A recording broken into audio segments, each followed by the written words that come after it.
SBM TV channel के लिए सेवा वीडियो मैगजीन में आपका स्वागत है।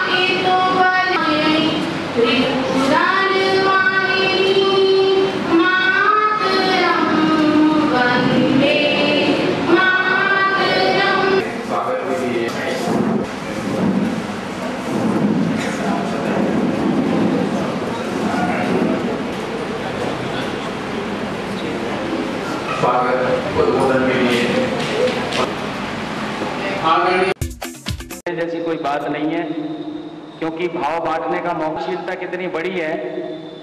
तो किसी साहित्यकार ने कहा कि ऐसी देनी देन जो कित सीखे हो सैन, ऐसी देनी देन जो कित सीखे हो सैन, और ज्यों ज्यों कर आगे बढ़त त्यों त्यों नीचे नैन।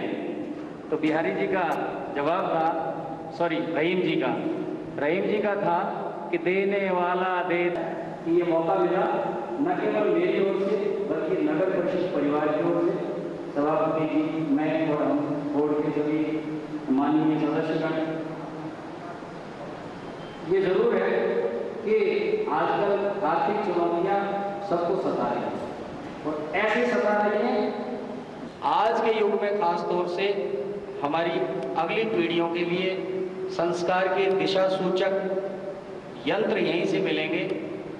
अगर दिशा सूचक यंत्र नहीं होंगे तो पीढ़ियां भटक जाएंगी। ऐसा आप देख रहे हैं, चारों तरफ अवसाद का बोलबाला हो गया है। साइबर एक नई दुनिया आ गई है, क्राइम भी आ गए हैं। तो ऐसे में जहां बहुत ज़्यादा उन्मुक्ति आ गई है और दुनिया एक छोटे गांव में बदल रही है, वहाँ हमारी जो इसमें एक व्यावसायिक दृष्टिकोण की खोज करें, इसको किस तरह से हम अपनी थाती को नए एडिशन में ला सकते हैं, उसके लिए मैं थोड़ा सा व्यक्तिगत राय दूंगा। हो सकता है आप लोग, सिंह जी ने एक बात कही थी कि जुड़ने का मतलब ये है कि कहीं न कहीं सदस्यता की बात है, तो मेरा व्यक्तिगत निवेदन ये है कि उसमें से भी एक संक्षिप्त कार्यकारिणी के रूप में 2 या 4 मेंबर जो वास्तव में रुचि रुझान रखते हैं और इस बात में सक्रिय समय दे सकते हैं, ऐसे 5 आदमी 6 आदमी एक रीजनेबल कमेटी के लोग यहाँ आ जाएं, तो वो एक बोर्ड में ही एक साहित्य समिति के रूप से गठन हो सकता है, और वो समिति यहाँ पे यूं की यूं पदे अपना ले। नहीं तो क्या है, बहुत ज़्यादा सदस्य हो जाएंगे, तो अगर उनको कोई राइट नहीं होगा तो उनका होने का कोई मतलब नहीं, और अगर राइट हो तो बहुत बड़ा बंधन हो जाएगा, तो मैनेजेबल नहीं रहेगा, इतनी छोटी संस्था है। तो उसमें एक समिति, एक रीजनेबल साइज की हो सकती है, तो वो जरूर सोचने की बात।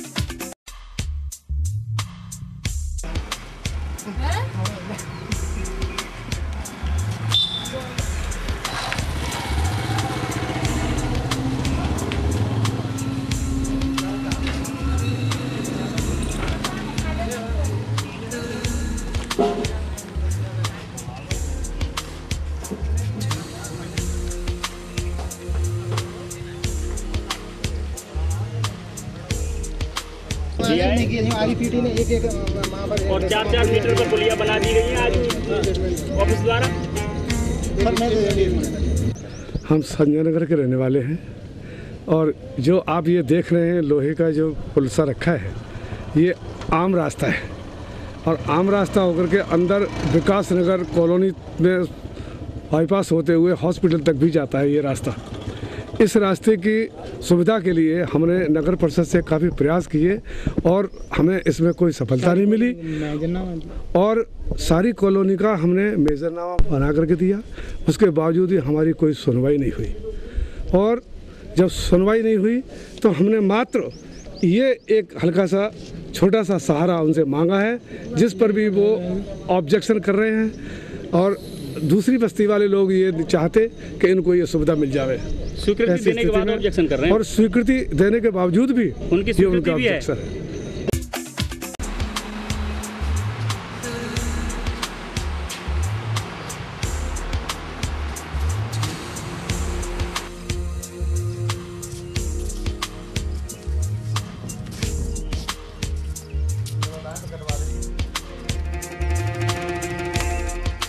बोर्ड है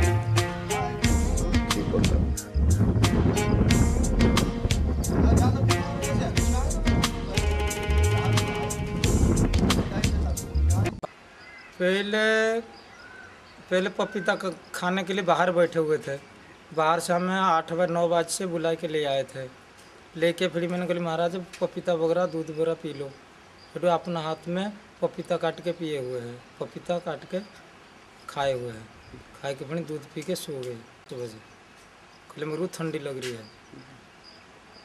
सुबह 7 बजे जगा देना कह रहे थे 7 बजे में तुमको जगा देना है।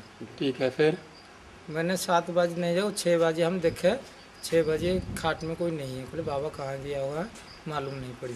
फिर हम दरवाज़ा से पीछे जंगला से हम देख लिए थे। फिर देख के बाबा तो फांसी लगा दी। क्या अंदाज से मेरे कुछ अंदाज कुछ नहीं मुझे। ठीक ठीक। सूचना मिली कि एक बाबा जी ने आत्महत्या कर ली सौतन वाले हनुमान जी पर। तो हम थाने से आए तो वहाँ देखा तो अंदर की किवाड़ बंद थी। हमने जंगलों में से झाँक के देखा तो बाबा फांसी पे लटका हुआ दिखाई दिया। उसके बाद अपने अधिकारियों को सूचना दी और उसके परिजनों को सूचना दी। किवाड़ खुलवाई, फ़ोटो कराए, उनके परिजनों का इंतजार किया जा रहा है। उसके बाद आगे की कार्रवाई की जाएगी। कुछ कारण नजर आ रहे हैं फांसी इसके कारण के कोई अभी कोई पता नहीं, जांच के बाद मालूम होगा क्यों आत्महत्या की है। आप देखते हैं बात की जा रही है कि आज का ये कार्यक्रम सफल हो, इस उद्देश्य को लेकर आप यहाँ पर आ रहे हैं। उनके विद्यमान सभी सम्मानित भक्तों से जोरदार ताली बजाकर आप इस कार्यक्रम के शुभारंभ की कामना करें। मां शारदे नंबर 2 पर है। और यदि यही जिस परसेंटेज से जिस तरह से आबादी हमारे देश की बढ़ रही है, यदि यही बढ़ती रही और हमने इस पर ध्यान केंद्रित नहीं किया, बात नहीं है, कोई बड़े की बात नहीं है। जब विज्ञान के नाम पर, नॉलेज के नाम पर प्रगति की प्रक्रिया काफी अच्छी है, ग्रोथ रेट हमारी अच्छी है, हमने काफी प्रगति की है। विज्ञान के मामले में संसाधन पीछे हो जाती है जब हमारी आबादी का लंबा रहता है। तो कितने भी संसाधन क्यों नहीं हम पैदा करें, कितने भी हम क्यों नहीं बनाएं, हमारे वो संसाधन आज की बढ़ती हुई आबादी के मुकाबले के लिए पूरे नहीं है। कुछ अंकुश लगाएं। बाद में सबसे में पहला था जिसने कि परिवार कल्याण का यह कार्यक्रम लागू किया, पॉलिसी अपनाई थी। हमारे भारत देश में ऐसी ये पॉलिसी नहीं है, परंतु हमने जो निश्चित आके दृढ़ निश्चय के साथ में पालन करें तो हम अपनी बढ़ती आबादी पे काबू पा सकते हैं। एक ऐसा साधन है जिसके द्वारा प्रत्येक जो भी संतान उपयोग जोड़ते हैं। पहली शादी हुई, उस शादी के बाद कम से कम 3 साल का या 5 साल का अंतर होना चाहिए और उसके लिए प्रॉपर्टी कोई फिक्र नहीं होती। तो प्रॉपर्टी एक ऐसा साधन है जिसने भी किसी प्रकार की चिंता करी है वो हमेशा एक बार प्रॉपर्टी लगा है। तो और आज के समय में प्रॉपर्टी हमारे पास में पहले 3 साल की थी और 5 साल की और 10 साल तक की। जब आपका दूसरे बच्चे की उम्र बड़ी हो जाए उसके बाद में आप परमानेंट साधन नसबंदी महिला या पुरुष नसबंदी को अपना सकते हैं। जो दंपति का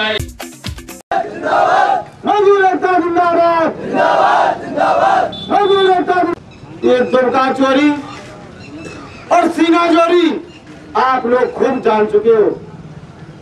यहाँ का जो वरिष्ठ दुकानदार है आप उसकी भी दुकान को जानते हो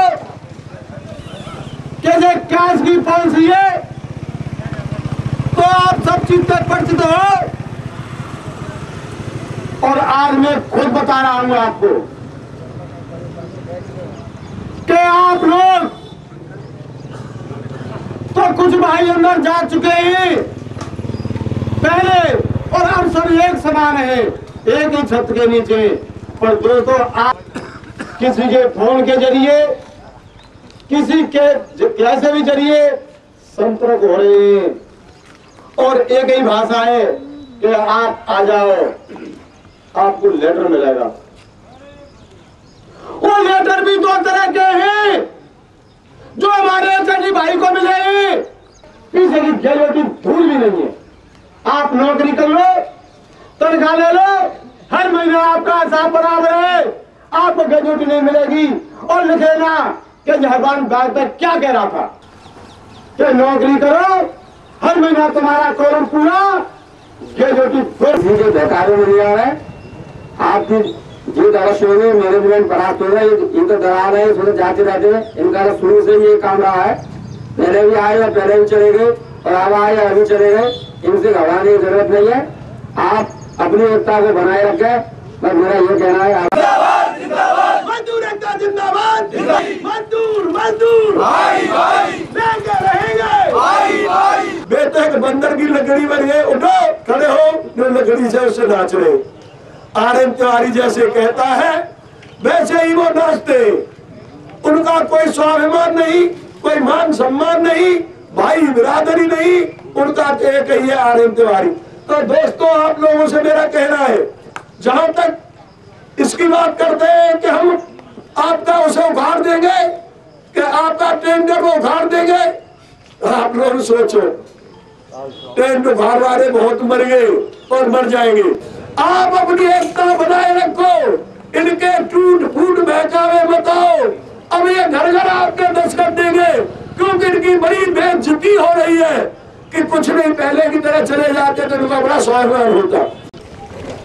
बड़ी बड़ी कसमें खाई थी, बड़े बड़े मुंडन कराए थे, हमको नहीं पता था कि ये तिवारी के भेजे हुए सीआईडी थे, जो मजदूर के बीच में भेजे गए, मजदूरों के साथ अत्याचार करने के लिए, मजदूरों के पैसा खाने के लिए। हमने श्रम आयुक्त महोदय को और संभागीय आयुक्त को, कलेक्टर और एसपी साहब को एक पत्र लिखा था, जिसमें क्लियर था कि आरएन तिवारी ने 3 कंपनियां यहाँ चला रखी है, एक माला प्लेसमेंट, एक राजस्थान और एक मानव संसाधन। 3 कंपनियां चला रखी है, जिन 3 कंपनियों ने एसआईपीएफ का मजदूर का 15 करोड़ का घोटाला किया। उसकी जांच के लिए उन 5 आदमियों के साइन है जो गद्दारी करके मजदूर से गए। जो आदमी कह के, खा के और फूट डाल के चाट जाए, उसकी कोई कीमत नहीं होती। हम विश्वास दिलाते हैं इस मालिक को, जिला प्रशासन को और सरकार को कि अगर मजदूरों के हित का लाभ मिला तो निश्चित सिम को बहुत प्रॉफिट मिल जाएगी। हम विश्वास है कि हमारा मजदूर 8-8, 10-10 गाड़ी एक दिन में बना के दे देता है। इस स्थिति का हम चाहते हैं, लेकिन मालिक इस हरदर्दी पे चले कि मुझे मजदूरों के लिए कुछ नहीं देना पड़े, मैं ठेकेदारी में कंपनी चलाऊं। तो इस तरह तो फैक्ट्री एक दिन नहीं चल रही है। आज तू तोड़ लेगा 4 आदमी, 10 आदमी, कितने दिन तोड़ेगा? हम साथ नहीं बैठेंगे जब तक सिमको का मजदूर परमानेंट नहीं होगा। यह आंदोलन जारी रहेगा। मजदूर एकता जिंदाबाद, जिंदाबाद जिंदाबाद, मजदूर एकता जिंदाबाद, जिंदाबाद जिंदाबाद, सिमको मैनेजमेंट मुर्दाबाद, मुर्दाबाद मुर्दाबाद, सिमको मैनेजमेंट मुर्दाबाद, मुर्दाबाद मुर्दाबाद, सिमको मैनेजमेंट मुर्दाबाद, मुर्दाबाद मुर्दाबाद।